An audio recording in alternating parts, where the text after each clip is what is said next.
Ya, kembali bersama kami di Indonesia Bicara. Kita masih membahas terkait ancaman resesi di depan mata, dan di segmen ini saya akan berbincang dengan ekonom Indef. Ada Mas Bima Yudhistira yang tersambung melalui Skype. Selamat malam, Mas Bima. Selamat malam. Apa kabar, Mas Bima? Baik. Oke, Alhamdulillah. Mas Bima, saya di awal tadi berbincang dengan para penggiat UMKM, lalu juga di segmen sebelumnya juga berbincang dengan Pak Edi, juga tenaga ahli KSP Kantor Staf Presiden. Kita bicara resesi. Bu Sri Mulyani menyebutkan di kuartal 3 atau 4, which is mungkin September ini. Sebenarnya kita sudah resesi apa belum sih, Mas? Kita ini sedang menunggu dari BPS. Oke. BPS itu tanggal 5 November pengumuman resminya. Tapi yang jelas diperkirakan kita akan negatif. Jadi kuartal 3 resesi. Tapi tinggal tunggu pengumuman resmi sebenarnya dari BPS. Oke. 5 November. Ya. 5 November, jadi officialnya ya pengumumannya ya.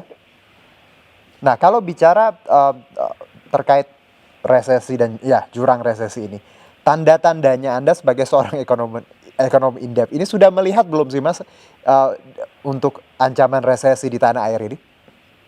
Yang paling mudah terlihat dari konsumsi masyarakat ya. Jadi penjualan sepeda motor itu turun 40%. 40%, oke. Ya, sampai semester 1 2020. Itu sudah jelas ya, karena kita ini kan 7 dari 10 keluarga di Indonesia punya motor. Punya motor, betul. Jadi kalau penjualannya turun, berarti ada yang nggak beres dengan perekonomian. Oke. Kemudian dari sisi kinerja ekspor itu juga masih rendah sekali, dan dari sisi realisasi investasinya juga tumbuh negatif, baik investasi asing maupun dalam negeri. Jadi ini sudah ada gejala sebenarnya.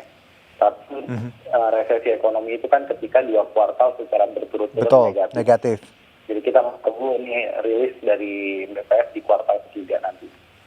Nah, Mas, kalau bicara negatif gitu 2 kuartal berturut-turut, tadi Pak Edi menyebutkan dari KSP Kantor Staf Presiden, tidak apa-apa negatif asal angkanya tidak setinggi yang sebelumnya. Anda melihat bahwa pernyataan ini seperti apa?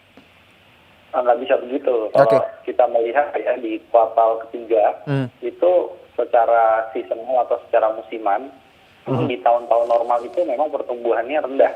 Nah, kalau minusnya itu sampai minus 2% saja, itu artinya memang situasi yang cukup dalam dibandingkan minus 5% di kuartal kedua.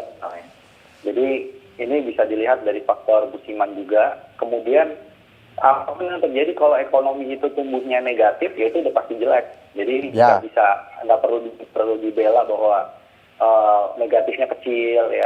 Tapi yang jelas di bawah 0% itu situasi yang buruk bagi ekonomi. Pokoknya kalau ya tumbuhnya negatif itu sudah jelek ya, Mas, ya, walaupun negatifnya mungkin angkanya agak lebih baik di kuartal ini dari kuartal sebelumnya. Nah, kalau bicara resesi sendiri, Mas, Anda tadi menyebutkan bahwa salah satu cirinya adalah penjualan motor seperti itu. Nah, kalau kita bicara daya beli masyarakat, kita tahu Ramadan dan Idul Fitri tahun ini memang luar biasa bagaimana semua penjualan menurun. Dan apakah ini sebenarnya Indef melihat bahwa tren ini juga melengkapi prediksi bahwa sebenarnya kita sudah bisa mencium resesi ketika Lebaran kemarin? Ya, bahkan banyak lembaga itu tahun 2019 itu sudah memperkirakan bahwa 2020 akan terjadi resesi ekonomi. Ada pandemi dan tidak ada pandemi itu hanya menambah buruk saja proyeksi terkait resesi, karena kita menghadapi perang dagang. Ini bahkan lebih serius pada waktu 2019 itu. Proyeksinya seperti itu, perang dagang. Ya, itu belum ada pandemi. Berdampak ya daripada pandemi. Kemudian ada pandemi sehingga proyeksinya diturunkan lagi. Artinya pandemi ini hanya menambah beban berat perekonomian secara global. Oke, baik. Kalau kita bicara sektor, Mas Bima, sektor apa saja yang paling akan terdampak? Karena kalau kita bicara 98 itu resesi terakhir, dan tentunya ini ya tidak apple to apple karena berbeda. Nah, kalau bicara 98 kan sektornya akan agak lebih dikit yang terdampak. Nah, kalau 2020 ini apakah hampir semua sektor akan terdampak? Iya, tahun 98 itu terbatas ke sektor keuangan ya terutama ya. Tetapi kalau kita melihat di daerah-daerah, orang kaya tahun 98 itu masih banyak yang jalan-jalan. Baik. Jadi masih banyak yang jalan-jalan. Tahun 2020 ini situasinya memang jauh berbeda. Di mana mulai dari industri kecil seperti UMKM sampai sektor yang besar, sektor keuangan, sektor real, pariwisata, itu juga terpukul karena adanya resesi dan pandemi sekaligus. Oke, baik Mas. Kalau bicara recovery, kita tahu bahwa kalau belajar dari 98 paling tidak 5 tahun untuk bisa kita balik lagi normal seperti itu, comeback. Nah, kalau di 2020 ini ada prediksi ini ya mungkin akan 2 atau 3 tahun. Ini juga terkait dengan relaksasi defisit APBN yang dicanangkan 3 tahun di atas 3%. Anda melihat bahwa memang butuh waktu selama itu 3 tahun mungkin untuk kita kembali pulih. Sebenarnya hari ini sejak 98 kita tidak pulih. Tidak. Kenapa? Iya. Gimana tuh? 98 itu pertumbuhan ekonomi di kisaran 6 sampai 7%. Kita tidak pernah kembali ke level 7% kan setelah 98. Jadi kurvanya sebenarnya kita L, berbentuk huruf L. Jadi tidak akan pernah kembali ke masa sebelum krisis. Nah, ini sekarang kita jaga jangan sampai kurva L yang kedua kali terjadi. Sebelum pandemi pertumbuhan ekonominya 5%, jangan sampai recovery-nya hanya kisaran 3-4%. Jadi ini yang kita harapkan paling tidak U lah ya. Setnya U artinya ada pemulihan lagi ke 5% walaupun butuh waktu 2-3 tahun. Itu masih lebih baik daripada 5 tahun ke depan nggak pernah 5% lagi. Realistis nggak sih Mas untuk 3 tahun kita balik? Saya sih masih melihat ada beberapa optimisme ya.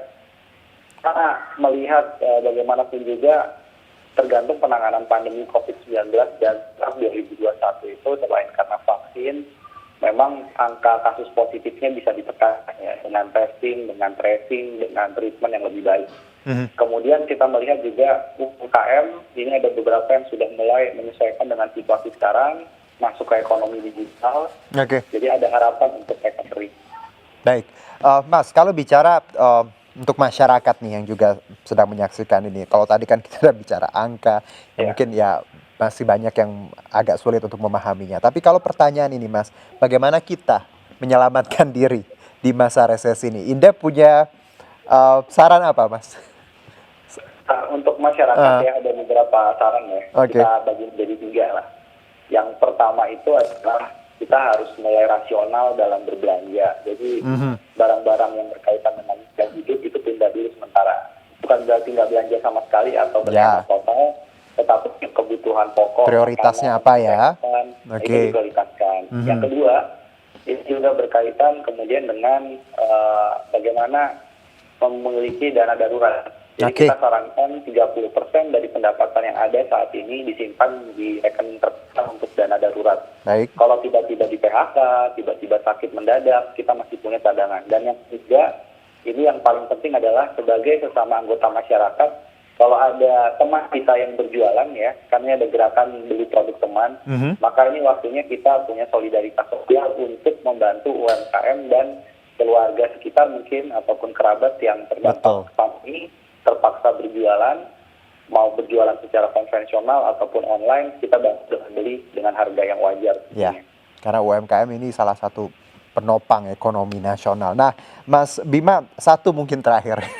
Kalau bicara investasi, yang paling aman, rasional, oke lah ya untuk resesi ini apa Mas?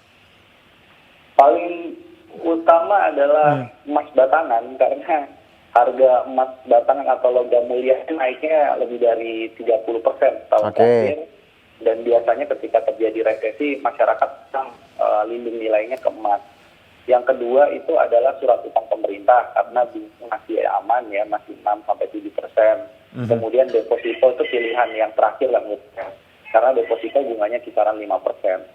Tapi yang berani mengambil resiko lebih, bisa saham.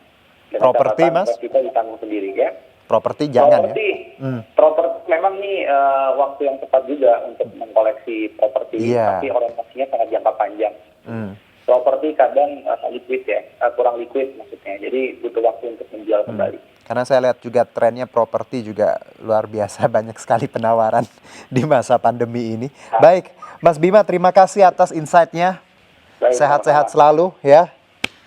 Baik. Dan demikianlah pemirsa perbincangan saya tadi dengan Mas Bima Yudhistira, ekonom Indef, dan sebelumnya ada Bu Dasila dan Pak Agus dari UMKM, dan juga ada Pak Edi dari tenaga ahli kantor staf presiden. Dan saya Herjuno Syaputra undur diri, MNC News Channel Berita Pilihan Indonesia.